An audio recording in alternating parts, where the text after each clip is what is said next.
увеличение печени, это образование просто почувствовал. Проблемы со здоровьем у Сергея Пушкина начались 6 лет назад. Его мучила бессонница, слабость и апатия. В ноябре врачи РКБ поставили ему диагноз альвеококоз. Печень была поражена паразитами. На снимках видно, что паразит поражает большой объем печени. Хирурги говорят, случай тяжелый. Пришлось извлечь органы из тела и очистить его от паразитов.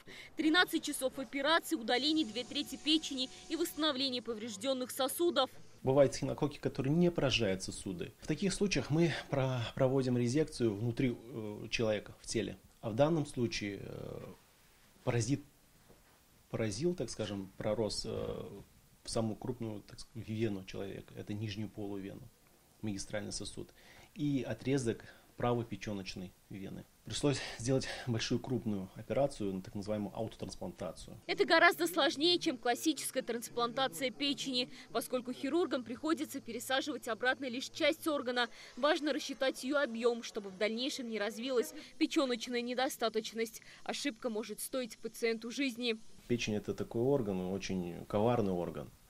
Там очень много сосудистых структур, много желчных структур, которые нужно провести, так скажем, 3D сперва реконструкцию на МРТ-аппарате, а потом уже составить определенный план действия. Эта операция уникальна для Татарстана. Ранее у нас ее не делали. Хирурги говорят, аутотрансплантация – редкость для России. За такие операции берутся лишь в нескольких крупных клиниках. Теперь и в РКБ.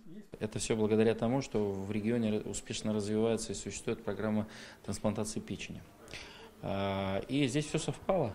И появился определенный опыт при выполнении трансплантации, да, и пациенты такие не часто бывают, к счастью.